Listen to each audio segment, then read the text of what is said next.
بسم اللہ الرحمن الرحیم۔ السلام علیکم ورحمۃ اللہ وبرکاتہ۔ معزز دوستو، تمام تعریفیں اس اللہ کے لیے ہیں جو آسمان و زمین کا خالق ہے۔ وہ دعائیں سننے والا، نعمتیں اور رحمتیں عطا کرنے والا ہے۔ وظیفہ کرنے سے پہلے یہ جاننا ضروری ہے کہ اصل میں وظیفہ کہتے کسے ہیں۔ وظیفہ دعا مانگنے کے طریقہ کا نام ہے، اور دعا عاجزی، انکساری اور بے چارگی کے اظہار کو کہتے ہیں۔ عبادت کی اصل روح اللہ تعالیٰ کے سامنے اس کی قدرت و اطاعت اور اپنی کم مائیگی و ذلت کا اظہار کرنا ہے۔ دعا صرف اللہ سے کی جائے، یہ اللہ پاک کا حق ہے، وہ کسی کو مایوس نہیں کرتا۔ دعا ان اہم عبادات میں سے ہے جن کا اللہ تعالیٰ نے اپنے بندوں کو حکم دیا ہے۔ اس نے اس کی قبولیت کا وعدہ کیا ہے اور اس سے اعراض کرنے والوں کو وعید سنائی ہے۔ جیسا کہ اللہ تعالیٰ نے قرآن مجید میں ارشاد فرمایا، مجھے پکارو میں تمہاری دعا قبول کروں گا۔ جو لوگ میری عبادت سے تکبر کرتے ہیں جلد ہی ذلیل و خوار ہو کر جہنم میں داخل ہوں گے۔ انسان کی فطرت میں ہے کہ زیادہ تر وہ مشکلات اور پریشانیوں میں اللہ تعالیٰ کو پکارتا ہے۔ جیسے اللہ تعالیٰ نے ارشاد فرمایا، جب انسان کو تکلیف پہنچتی ہے تو اپنے رب کو پکارتا ہے اور دل سے اس کی طرف رجوع کرتا ہے۔ ایک اور مقام پر ارشاد باری تعالیٰ ہے، اے پیغمبر، جب آپ سے میرے بندے میرے متعلق دریافت کریں تو فرما دیجئے کہ میں قریب ہی ہوں، جب کوئی مجھے پکارتا ہے تو میں پکارنے والے کی پکار سنتا ہوں۔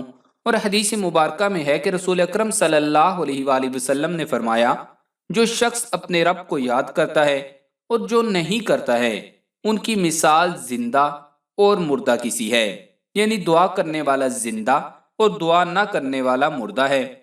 ایک اور جگہ آپ صلی اللہ علیہ وآلہ وسلم نے ارشاد فرمایا، حضرت سلیمان رضی اللہ تعالیٰ عنہ سے روایت ہے کہ نبی کریم صلی اللہ علیہ وآلہ وسلم نے فرمایا، تمہارا پروردگار بہت باحیا اور کریم ہے، اسے اس بات سے حیا آتی ہے کہ اس کا بندہ اس کے سامنے اپنے دونوں ہاتھ پھیلائے، پھر وہ اس کے ہاتھ خالی اور ناکام لوٹا دے۔ آج ہم آپ کو عربی کی ایک دعا بتائیں گے، اگر نیت میں خلوص ہوگا تو اللہ تعالیٰ دعا ضرور قبول کرے گا۔ اور یاد رکھیے، وظیفہ کرنے کے لیے 5 وقت کی نماز انتہائی ضروری ہے، اور یہ وظیفہ ان خواتین کے لیے ہے جو چاہتی ہیں کہ ان کا شوہر محبت کرنے والا اور صورت و اخلاق کے لحاظ سے خوبصورت ہو۔ اس کے لیے آپ کو ایک واقعہ سناتے ہیں اور وظیفہ بتاتے ہیں۔ یہ وظیفہ متعدد لوگوں کا آزمایا ہوا ہے، تو تفصیل میں جانے سے پہلے آپ سے گزارش ہے کہ اس ویڈیو کو آخر تک دیکھیں تاکہ آپ اس سے زیادہ فائدہ اٹھا سکیں، اور اسے صدقہ جاریہ کی نیت سے زیادہ شیئر کریں، ویڈیو کو لائک کریں، اور اگر آپ ہمارے اس چینل پر نئے ہیں تو ہمارے چینل کو سبسکرائب کر کے گھنٹی کا بٹن ضرور دبا دیں۔ واقعہ سنیں۔ میں اس رات ہچکیاں لے کر روئی، سسکیاں لے کر تڑپی، منہ پھاڑ کر روئی، اور جب سجدے میں گئی تو دھاڑے مار کر روئی۔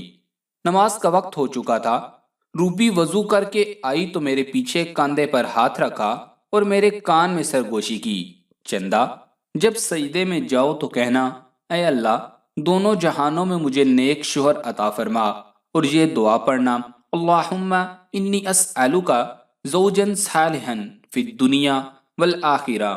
کالی کلوٹی موٹی تازی عروبہ سے میری پہلی ملاقات ایک شادی میں ہوئی۔ جب وہ ہنستی تھی تو بڑے بڑے سفید دانت بہت نمایاں ہوتے تھے۔ ہماری خواہ مخواہ ہی دوستی ہو گئی تھی۔ عروبہ میرے سے خاصی بڑی تھی، مگر بے تکلفی اور گھل مل جانے کی عادت اس کے مزاج کا حصہ تھی۔ روبی، آپ شادی شدہ ہو؟ ایک دفعہ میں نے اس سے سوال کیا۔ ہاں چندہ، بہت حسین زوج سے منسلک ہوں۔ عروبہ نے پھر اپنے دانتوں کا درشن کروایا۔ میری آنکھیں حیرت سے پھیلی۔ روبی کے شوہر اور حسین؟ ہاں، اور جتنی محبت ان کو مجھ سے ہے جہاں میں شاید کسی کو کسی سے نہ ہو۔ روبی نے ایک اور دھماکہ کیا۔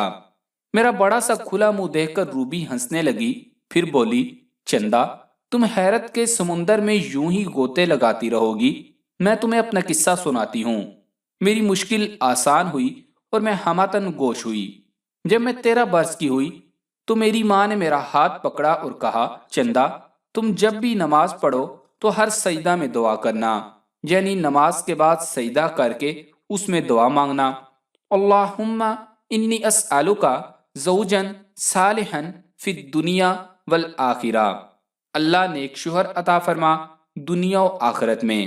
مجھے امی کی بات کبھی ناگوار گزرتی، کبھی سوچتی اماں کو شرم نہیں آتی اور ہمیشہ بات اڑا دیا کرتی۔ چند مہینے گزرے، امی نے پوچھا چندہ دعا مانگتی ہو؟ میں نے کہا بھول جاتی ہوں۔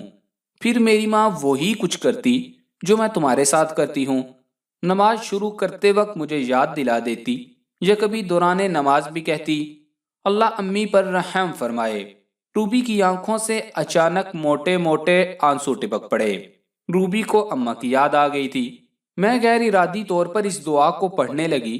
روبی نے آنکھوں سے آنسو صاف کرتے ہوئے بات جاری رکھی۔ پھر یوں ہوا کہ میں نے 6 برس تک یہ دعا پڑھی۔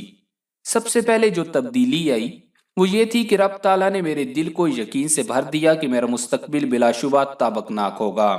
مجھے یقین ہو چکا تھا، اور پھر مجھے جو بھی مسئلہ ہوتا میں دعا سجدے میں ہی کرتی، اور اس یقین سے کرتی کہ دعا شرف قبولیت پا چکی ہے۔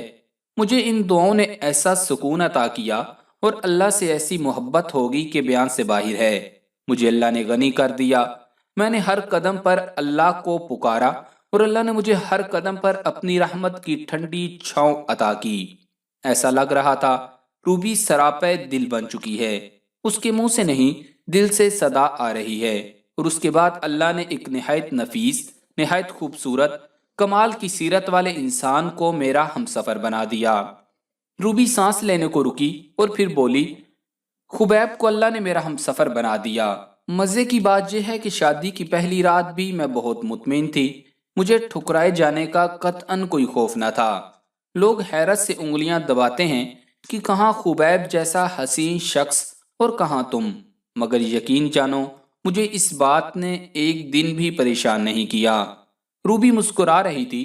خبیب کہتے ہیں کہ دنیا کا تمام حسن اور خوبصورتی تم پر ختم ہے، تمہاری دلکشی بے مثال ہے۔ لوگوں کے نزدیک اگر تم کالی ہو تو میں کہتا ہوں کہ دنیا کا سب سے خوبصورت رنگ سیاہ ہے۔ میرا منہ جو پہلے کھلا تھا اب مزید کھل چکا تھا۔ روبی ایک بار پھر ہنسی، میرا منہ بند کر کے بولی چندہ تم ہر سجدے میں دعائیں مانگ کر تو دیکھو، دنیا و آخرت کی مسرتیں اللہ تمہارے نام کر دے گا۔ میرا منہ بند ہو چکا تھا، آنکھیں چمک اٹھی تھی۔ چندہ کبھی پریشانی آ جائے یا سراپا سکھ ملیں، شرط ہے کہ تم دعا نہیں چھوڑو گی۔ میں نے خبیب کی بے مثال محبتوں کے باوجود کبھی بھی سجدے میں دعاؤں کو ترک نہیں کیا کہ مجھے آخرت میں بھی زوج صالح چاہیے، اور زوج صالح انہی کو ملے گا جن سے رحمان راضی ہو کر اپنی جنتوں کا امین بنائے گا۔ میں نے سر ہلایا تو اس نے کہا لڑکی سنو، اگر تم اللہ کو اپنی خوشیوں میں بھول گئی تو آزمائش میں پریشانی اور بے یقینی کا شکوہ نہ کرنا۔ کیا مطلب روبی؟ انسان تو بھول ہی جاتا ہے۔ انسان جو ہوا، میں نے کافی دیر بعد منہ کھولا، اگر ایک سجدے میں بھول جاؤ تو اگلی دفعہ ڈبل وقت لگا کر مانگو، پھر اللہ تمہیں بھولنے ہی نہیں دے گا۔ روبی آپ بنا آنٹی ہو، اچھے شوہر کا ملنا ہی پوری دنیا کا مقصد ہے کیا؟ آنٹیاں معصوم لڑکیوں کو بس یہی سمجھاتی ہیں 24 گھنٹے۔ میں اچانک چڑ کر بولی آنٹی کی بچی، یہ آپ کے سوال کا جواب ہے جو معصوم صورت بنا کر کیا تھا کہ روبی آپ شادی شدہ ہو۔ جواب تو ہاں یا نہ تھا، اور آپ نے گھسا پٹا کر آخر وہی نصیحت کر دی۔ میں منہ بنا کر بولی اوہ سچ، تم یہ بھی دعا مانگا کرو کہ اللہ صالح اولاد اور صالح صحبتیں عطا فرمائے دنیا و آخرت میں۔ روبی ہاتھ جھاڑتی اٹھ کھڑی ہوئی۔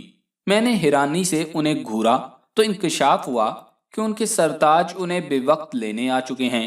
روبی، میں نے بچوں کی مانند اس کا دامن کھینچا۔